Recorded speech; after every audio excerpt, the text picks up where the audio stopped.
Vous êtes chez Tartampion? Salut à tous et voici Crime Hotel.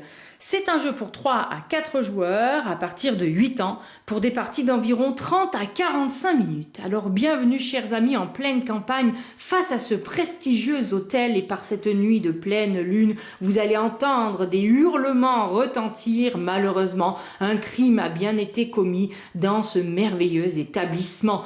Très vite, la police encercle les alentours, l'assassin est forcément resté à l'intérieur et nous, on va être les détectives qui allons enquêter sur cet odieux crime.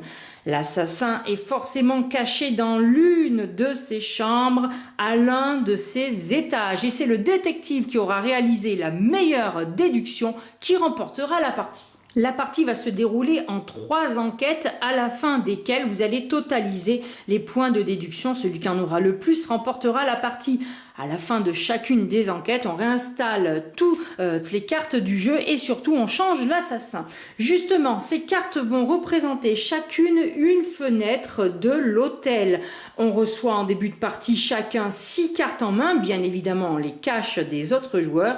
Une carte représente la chambre où est installé et caché l'assassin et selon le nombre de joueurs, il reste plus ou moins de cartes en début de partie. Ici à 4 joueurs, il en reste 2. Ces 2 cartes sont éclairées. Cela veut dire que l'assassin n'est pas dans la chambre 22 ni dans la chambre 24. Chaque enquête se déroule en 5 tours représentés par les 5 détectives que l'on reçoit chacun en début de partie. Et chaque tour est composé tout simplement de 3 étapes. En 1, tous les joueurs vont jouer une carte chambre devant eux. En 2, on va installer toutes les cartes chambres dans l'hôtel. Et en 3, on va pouvoir soit deviner où se trouve l'assassin, soit alors demander des renforts. On commence par choisir le premier joueur, ça peut être la dernière personne qui a lu un roman policier. Ce premier joueur va donc lancer la première étape du premier tour en choisissant dans sa main une carte chambre qu'il va jouer devant lui. Il prend celle qu'il veut. Alors les cartes chambres ont 3 catégories puisqu'elles représentent chacune un étage et plus précisément une chambre. Les cartes qui sont blanches représentent l'étage blanc, elles vont de 11 à 19.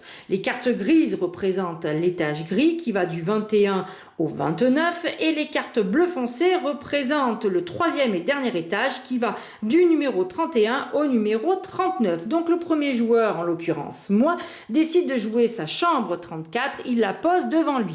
Ensuite, on va continuer dans le sens des aiguilles d'une montre avec les joueurs suivants. Les joueurs suivants ont néanmoins une petite contrainte qui s'appelle la règle d'enquête. Ils sont obligés, s'ils ont dans leurs mains une carte du même étage que le premier joueur, de la jouer. En l'occurrence ici le joueur bleu a le 31, il était obligé de la jouer. Si jamais vous n'avez aucune carte de cet étage là, vous pouvez jouer n'importe quelle autre carte. Deuxième étape du tour, on va tous positionner nos cartes chambre sur l'hôtel en commençant par le joueur qui a joué la plus grande valeur.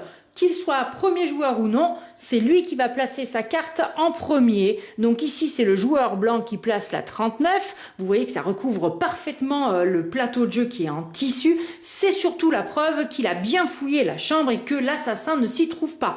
Comme son détective a bien travaillé, il part en premier au poste de police et devient donc le premier joueur. Il prend le jeton pour s'en rappeler. On va ainsi de suite placer chacun nos cartes par ordre décroissant et positionner un de nos détectives au poste de police.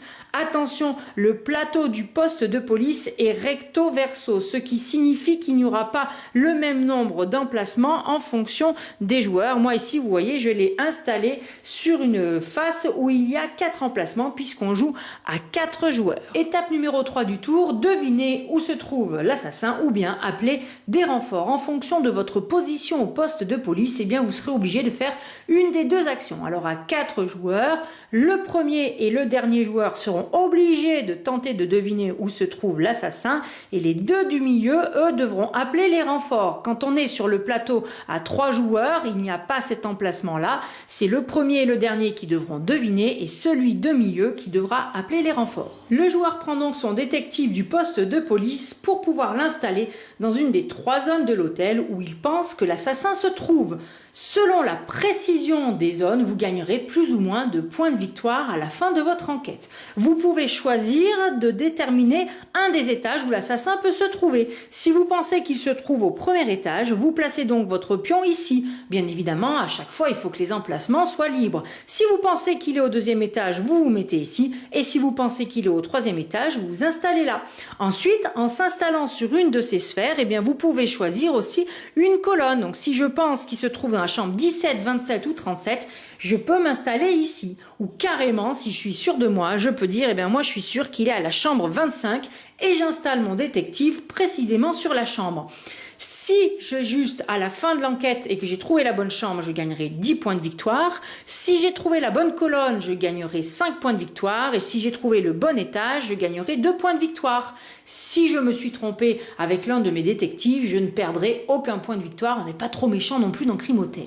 Le joueur suivant va donc appeler les renforts en choisissant le département où il va pouvoir s'installer. On s'installe toujours dans l'emplacement le plus à gauche et on ne peut installer qu'un détective dans chacun des bureaux. S'il s'installe ici, il pourra choisir de déplacer un de ses détectives installés dans l'hôtel sur un autre emplacement, donc changer sa déduction. S'il s'installe ici, on regarde le chiffre qui est noté sur le bureau et il pourra échanger, en l'occurrence ici, 2 cartes avec le joueur de son choix. Il choisit les cartes qu'il lui donne, mais il prendra au hasard les cartes de sa main. Ici, il pourra décider de regarder les cartes dans la main d'un joueur. Donc, vous voyez que là aussi, il y a des nombres différents sur chacun des bureaux. S'il s'installe ici, eh bien, il aura le droit de s'installer dans l'hôtel sur un emplacement où il y a déjà un autre joueur, ce qui est le contraire de ce que j'avais dit tout à l'heure. C'est donc un pouvoir passif. Et s'il s'installe ici, il gagnera 3 points de victoire supplémentaires à la fin de la partie s'il a réussi à deviner un des emplacements de l'assassin. Alors, attention, si jamais il y a plusieurs fois le même joueur dans ce département-là, il ne cumule pas, il ne remporte pas 7 points de victoire. Il remportera le chiffre le plus élevé, en l'occurrence ici 4 points. À la fin du 5e tour, il ne nous reste plus qu'une carte chambre en main. En commençant par le premier joueur, chaque joueur va la révéler et l'installer dans l'hôtel. Dès qu'on a tous posé notre dernière carte, on révèle ensuite où se cachait le meurtrier. Il ne reste plus qu'à compter les points. Dans cette enquête, l'assassin se cachait dans la chambre 18. Donc tant pis pour les joueurs qui se sont installés dans les autres chambres, ça leur fait 0 points. C'est le joueur bleu qui gagne ici 10 points. Pour tous les joueurs qui ont choisi l'étage blanc, eh bien c'est 2 points. Et pour les joueurs qui ont choisi cette colonne-là, c'est 5 points. On cumule tout ceci, on le note dans notre carnet et on n'a plus qu'à tout réinstaller pour passer à l'enquête suivante. La lune va avancer au nuage de la deuxième enquête. On redistribue les cartes, on redistribue les détectives et ensuite, eh bien, on se relance dans une seconde manche jusqu'à avoir fait les 3 manches. On totalise tous. Celui qui a le plus de points de victoire remportera la partie. Je vous remercie, chers amis, de m'avoir suivi pour les règles du jeu Crime Hotel que je vous recommande. Je vous dis à très bientôt chez Tartampion. Et d'ici là, n'oubliez pas, amusez-vous bien!